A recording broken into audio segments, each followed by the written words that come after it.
Nitwa Hategekimana Jean Marie Vianney uzwi ku izina rya Conseiller, ndi umunyamabanga nshingwabikorwa w'Akagari ka Mbyo mu Karere ka Bugesera, Umurenge ni Mayange.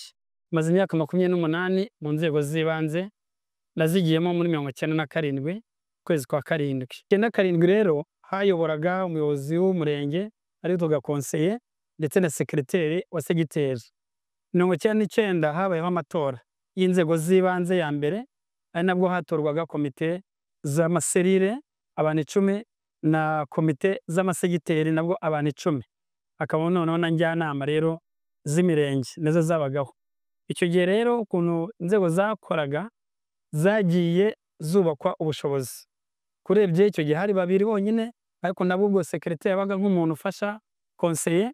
None 99 nagiye izo komite hari cyagiye kiyongera uko imbaraga zari ziyongereye, abantu bari bamaze kwiyongera, ariko byose ko ari ugukorera bushake. Conseiller wenyine niwe wahembwaga, abandi bari abakorera bushake. Rero kuba 99 2001 habaho n'ubundi reforme cyangwa se ivugurura ry'ubuyobozi, kuko noneho icya amasegiteri, amaserire, amakomine byiswe uturere, habaho imirenge, habaho utugari. Noneho abatuyoboraga bitwaga abakoordinateri b'utugari, koordinateri b'imirenge ndetse n'abayobozi b'uturere, ba meya b'aturere, niho izina ryagiye rihinduka. Hanyuma icyo gihe nyine byitwa uturere, nabwo ubushobozi bwagiye bwiyubaka kubera ko hatowe ba vice meya, komite nyobozi y'akarere na njyanama zifite imbaraga. Noneho bituma uko imbaraga zagiraga zimanuka zegezwa abaturage, ari nako n'ubundi serivisi zihabwa abaturage nazo zirushaho kwaguka kandi zirushaho kunozwa. Nubwo decentralisation ihari, kwegereza ubuyobozi n'ubushobozi abaturage birakorwa uko inzego nyinshi zegera abaturage, ariko harimo imbogamizi zitandukanye. Urugero nko ku rwego rw'akagari, ni urwego bivuga ko rwegerejwe abaturage. Nibyo koko ko hari serivisi umuturage ahabwa yakagombye kuba siragera ajya kuzishaka ku murenge no ku karere, nko kwandukura impfu z'abapfira mu miryango bikorwa ku kagari, n'abana ndetse bavukiye mu miryango bikorwa ku tugari, n'izindi zitandukanye. Ariko akagari karacyafite abakozi bake cyane. Mu by'ukuri abakozi babiri ntabwo bahagije ku kagari kugira ngo mare icyo gihe. Cya mbere n'ubushake no gukunda igihugu, kuko urebye ikigo cyacu amateka yacyo yakiranze, gisaba abantu bafite umutima w'ubunyangamugayo, umutima wo gukunda igihugu. Hari no mu gihe gikomeye tuvuye muri jenoside yakorewe abatutsi. Muri njye rero numva nari nkiri na mutoya, nagiye mufite 21 myaka, mu by'ukuri numvaga mfite ishyaka ryo kuvuga ngo abandi ko bamenye amaraso yabo bakabohora iki gihugu, bagatuma ikigo cyongera kugira umutekano no kwiyubaka, njye uruhare rwanjye nagira n'urushyi.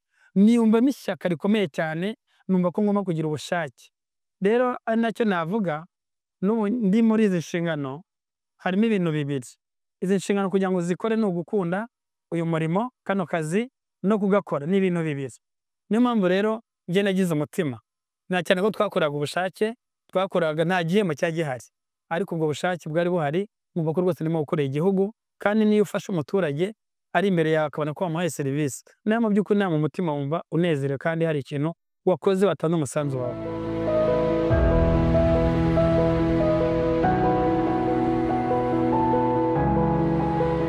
Afite experience, afite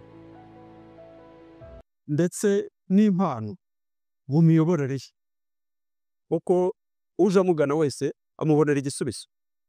Twabonye yinjira mu kibazo neza cyane, kandi uburyo akubaza hari n'igihuza nkanjye wenda nawe mfite akabazo, ariko uburyo yanyinjije mu kiganiro naje kwireta ubufa namubwisha ukuri uko nimaginaga ndi butahe ikibazo cyanjye gikemutse biratandukana. Nemera gutsindwa nsaba n'imbabazi. Nkurikije uburyo akwinjiza mu kiganiro, arabanza akakubaka umutekano, kuko umuntu aba afite ibibazo byinshi bitandukanye. Hari igihe usanga mu by'ukuri umutekano wo muri wowe indani ari wo waraguhungabanyije, bigatuma wabangamira bagenzi bawe. So rero abanza kubaka umutekano wawe, akakwinjiza mu kiganiro neza, bigatuma uvugisha ukuri. Ikintu cya mbere nishimira nuko dufite ubuyobozi bwiza. Ni uruhare cyangwa se n'intera nanjye nateye kugira ngo nibura uyu munsi mbe ndi umuyobozi uhagaze, kandi nibura numva ko mfite icyubahiro mpabwa nabo nyobora. Nicyo kintu gikomeye, kuko abaturage serivisi baranyumva kandi bakumva ko dufatanya kandi tukajyanamo. Kuba tujyanamo rero ubwabyo biranyubaka. Tugeze ku bintu byinshi, igihugu cyacu kigeze ku bintu byinshi, iyo urebye aho tugeze twiyubaka mu kubaka ubushobozi bw'igihugu cyacu, mu kubaka ubushobozi bwite bw'inzego z'ibanze ndetse n'imitegekere y'igihugu, ubona ko ari ikintu gishimishije. Niyo mpamvu rero mbyishimira ko kuba ndi aha ngaha umuturage ashobora kugira uruhare akaza gutanga ikibazo agasubizwa, ndetse yewe n'iterambere ry'igihugu umuturage akarigiramo uruhare.